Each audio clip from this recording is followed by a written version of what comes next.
आइए आपको ले लीजिए तिजोला स्थान तिजमंडे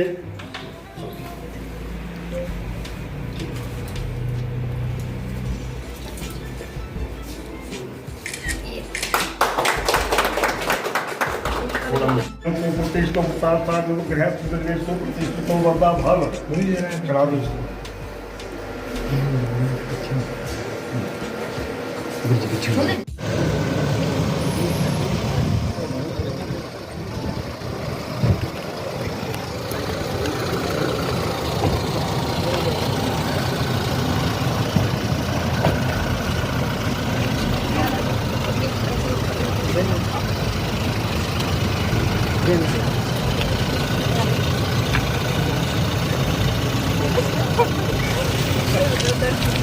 की क्या पुलिस की क्या जिला कांगड़ा के लिए क्या क्या नई योजना है? देखिए बैजनाथ कांगड़ा जिला का एक इम्पॉर्टेंट सब डिवीज़न है और यहाँ पे समय समय पर टूरिंग के माध्यम से यहाँ की जो पुलिस है और जो मीडिया बंधु हैं और स्थानीय लोग हैं उनसे इंटरेक्शन बनाने की प्रयास रहती है। और इसी सिलसिले में आज यहाँ पे ये विजिट भी रखी गई थी और साथ ही में हमारे जो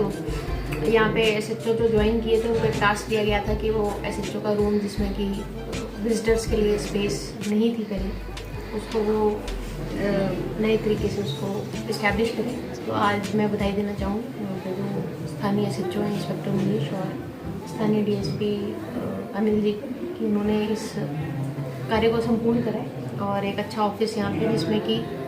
पब्लिक मीटिंग और पब्लिक जब SHO से कोई भी अपने रिप्रेजेंटेशन देने आए तो उसमें आराम से बैठ के उसमें बात हो सके इस व्यवस्था को यहाँ पे बनाया और मुंशी का रूम भी यहाँ पे जो है बेटर किया गया है। तो उसके लिए मैं इनको बधाई देना चाहूँगी और इनकी सोच को भी बधाई देना चाहूँगी कि इस तरह की फैसिलिटी इन्होंने यहाँ पे क्रिएट करी है क्योंकि SHO का ऑफिस एक पब्लिक ऑफिस है और आमतौर पे विजिटर्स जो हैं वो कंफर्टेबल माहौल में बात करें ये हमारी कोशिश भी रहती है। तो उसी श्रेणी में ये एक इम्पॉर्टेंट व्यवस्था का यहाँ पे जो है इस्टेब्लिशमेंट की गई है। तो उसके लिए मैं स्थानीय टीम को बिल्कुल धन्यवाद। मैडम CCTV लगे हैं बैजनाथ में, क्या कहना चाहेंगी आगे उसका क्या रोल रहेगा उन कैमरों का, इसके बारे में? देखिए बैजनाथ में सब डिवीज़न में हमें हमारी जो माननीय सांसद राज्यसभा सुश्री इंदु गोस्वामी जी हैं उनके माध्यम से हमें MP लैड के अंतर्गत बैजनाथ क्षेत्र में जो CCTV सर्विलेंस बढ़ाने के लिए 22 लाख रुपए जो है प्रोवाइड किए गए जिसके तहत तो वो हमने एक कंट्रोल रूम और जो कुल मिला के 32 कैमरास जो हैं इसमें बैजनाथ और आसपास के जो क्षेत्र जिसमें टाशीजोंग से लेके बैजनाथ का जो एरिया हमारे बाउंड्रीज हैं उनको हमने कवर करने की कोशिश की है। इन कैमराज में ऑटोमेटिक नंबर प्लेट रीडर्स भी हैं और नाइट विजन के साथ उनको नंबर प्लेट रीडर्स को ऑपरेट करवा रहे हैं और ये जो कंट्रोल रूम है इसको भी DYSP ऑफिस जो बैजनाथ है उसमें इस्टेब्लिश किया गया है और इस प्रक्रिया में अभी कुछ जो टेक्निकल चीज़ है उनकी हम इम्प्रूवमेंट कर रहे हैं और मुझे उम्मीद है कि इस व्यवस्था के साथ जो हमारी सर्विलेंस है यहाँ पे और ट्रैफिक की व्यवस्था है खासकर जो क्रिमिनल सर्विलेंस है कोई भी यहाँ पे बर्गलरी की चोरी की घटना है या फिर नशा तस्करी की जो घटना है इस तरह के जो अपराध हम देखने में आते हैं और हम महसूस करते हैं कि सर्विलेंस की जरूरत है उसी को ध्यान में रखते हुए बैजनाथ एरिया के जितने एंट्री एग्जिट रूट्स हैं उनको कवर करने की कोशिश की गई है और भविष्य में हमारी चेष्टा रहेगी कि और इस को सैचुरेट किया जाए और कैमराज इसमें इस सिस्टम में ऐड किए जाए ताकि इस क्षेत्र के लिए ये इम्पॉर्टेंट एक एसेट बने। मैं इसके लिए माननीय सांसद सुश्री इंदु गोस्वामी जी का धन्यवाद भी करती हूँ कि उन्होंने MP लैड के माध्यम से ये फंड्स हमें मुहैया करवाए हैं जिसकी प्रक्रिया अभी चल रही है और ये जल्दी जो ये पूरा कंट्रोल रूम और पूरे सेटअप है वो रेडी करके जो है इसकी विधिवत जो है शुभारम्भ हम इसमें करें। मैम पत्रकार बदनाम हो रहे हैं, हालांकि कल पालमपुर में देखने को मिला है अपने यहाँ पेज बनाते हैं खुद ही पत्रकार बन जाते हैं, खुद का उनका ID कार्ड होता है, ऐसे लोगों के लिए कुछ है ये? देखिए जो पालमपुर में पिछले कल केस हुआ है वो लोकल पुलिस को इनपुट मिला था और हमने विजिलेंस की टीम के साथ मिलकर वो ट्रैप केस को सक्सेसफुल हुआ है। मैं यही कहना चाहूँगी आपके माध्यम से कि अभी केस हुआ है तो हम सभी उस पर चर्चा कर रहे हैं, बात कर रहे हैं, लेकिन जब इस तरह के लोग जो कि एक्रीडेटेड या फिर किसी रिनाउंड जो न्यूज़ चैनल को रिपोर्ट ना करके अपना ही कोई यूट्यूब पे या फेसबुक पे या किसी अन्य सोशल मीडिया प्लेटफॉर्म पे ऐसा न्यूज़ का नाम यूज़ करके अपने चैनल्स को पब्लिश कर रहे हैं, तो वो मुझे लगता है कि ये पत्रकार कम्युनिटी के लिए सबसे ज़्यादा सोचने और चिंतन का विषय है। और ये ऐसे इस तरह के लोग जो कि फिर फर्दर ब्लैकमेलिंग, ये इनकी कोई पिछले कल कोई पहली कंप्लेंट नहीं थी, इस तरह की बहुत सारे कंप्लेंट्स उनकी लगातार जो है हमें प्राप्त हो रही थी, और बहुत सेंसिटिव और गंभीर मामलों में जो है वो इस तरह की वीडियो बना के या कॉल करके या